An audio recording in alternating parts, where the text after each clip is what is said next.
tidak ratanya lagi pada kulit primer dan sekunderi. Baik, terima kasih Mario.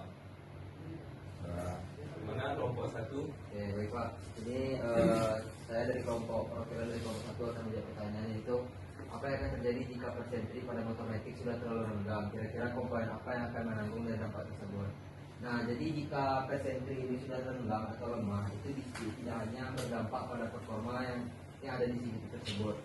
Nah, saya yang bertanya ini adalah komponen apa yang menanggung dari dampak tersebut. Nah, yang pertama itu adalah fibel. Yang pertama fibel. Dari fibel ini bisa menjadi lebih mudah slip, kemudian kausannya menjadi lebih cepat dan bisa menimbulkan getaran yang tidak normal pada CVT. Terus yang kedua adalah kampas kopling ganda yang bisa menyebabkan terjadinya slip pada saat akselerasi. Jadi ketika kita dari RPM rendah ke menengah itu bisa terjadi slip, sehingga kecepatan atau akselerasi dari kendaraan itu yang kita inginkan tidak sesuai. Terus rumah kopling atau clutch belt itu bisa mengalami panas yang berlebih akibat kampas yang tadi sering slip. Terus juga roller yang dimana dengan persentrian renggang ini menyebabkan roller itu bekerja pada rasio yang tidak optimal. Dan jika roller tersebut bekerja tidak optimal, tentu saja bisa menyebabkan kausan dan membuat roller itu tidak rata. Coba. Baik, jadi makasih atas jawabannya. Yang umumnya yang terjadi itu ketika persentri sudah renggang, komponen yang aus utamanya akan menanggung kausan atau dari dampak tersebut, yaitu kampas ganda dan mangkok ganda. Nah, kan ketika idle saja kampas ganda sudah mengembang sehingga motor terasa berjalan ketika idle itu. Jadi komponen yang utama yang terjadi pada persentri yang renggang itu menanggung dari hal tersebut, yaitu mangkok ganda dan kampas yang bergesekan secara terus menerus. Itu pada umumnya. Baik, kita akan berdiskusi bersama jawaban dari nomor 2. Jika pusing pada rumah ruler sudah longgar, seperti apa dampak yang akan ditimbulkan pada kendaraan tersebut? Silakan dari kedua kelompok, salah satu ya.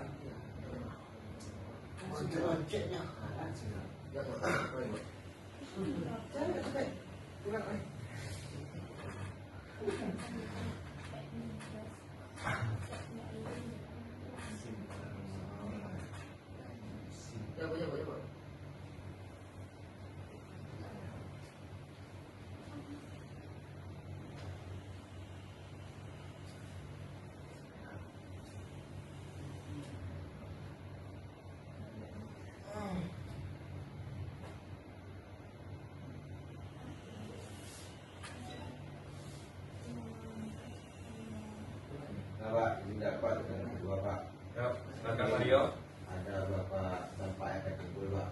Ya. Yang pertama itu kalau sinus kan otomatis mulutnya tidak stabil dan akan menimbulkan bunyi lain. Benar Mario. Jadi dari dampak yang kita dikatakan tadi Pak, ada dampak terhadap meludah, terus juga dan mudahnya Pak. Benar sekali Mario.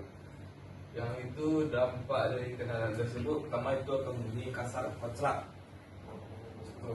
pada bagian roller ketika akselerasi maupun putaran tinggi, karena pusing sudah haus dan juga rumah roller akan berpengaruh pada pusing tersebut.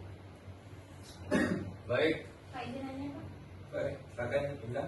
Kalau misalkan ada yang libat setir kan Pak, yang bunyi apa penyebab yang Itu biasa yang umum terjadi pada bunyi pada motor metik itu ada pada slider face-nya. Di slide yang ini. Suara kasar dan berisik, klotok terdengung berdasarkan kausan plastik pembatas. Pada tutup rumah luar ada 3 bagian plastik, yaitu slider face.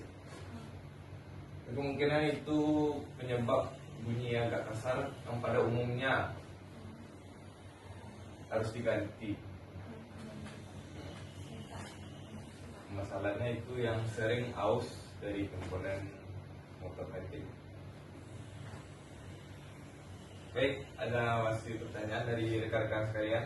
Bahwa Nah, kita cukupkan pertemuan kali ini. Sekian, terima kasih. Assalamualaikum warahmatullahi wabarakatuh. Waalaikumsalam warahmatullahi wabarakatuh.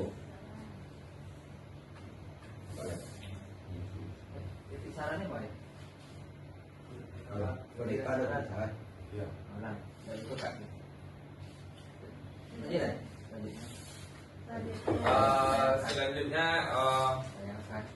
Bagi lagi. saya akan buka sesi saran dan kritik dari teman-teman sekalian.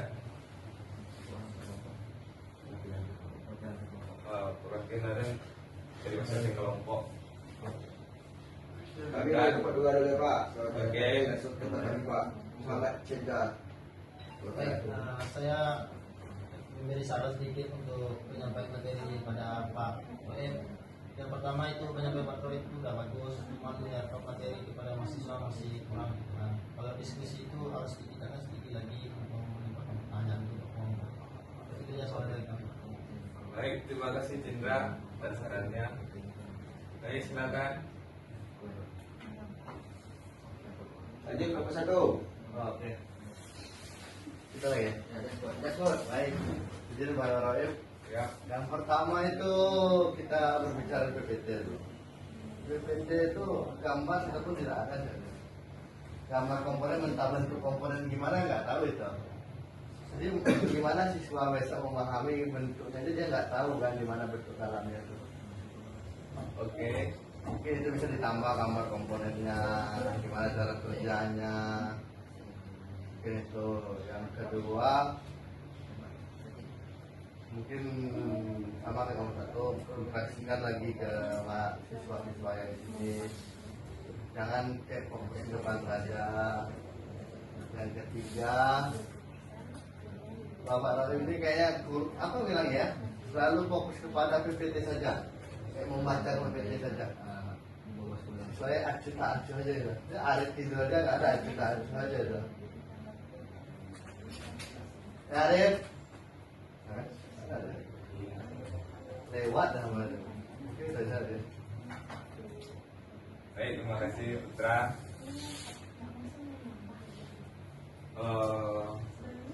Saya terima saran dan kritik dari teman-teman. Terima kasih atas saran dan kritiknya.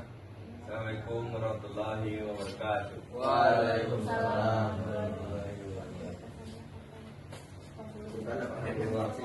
Terus Itu kan? Oh, ya kan. Satu lima. Ya, ya, ya.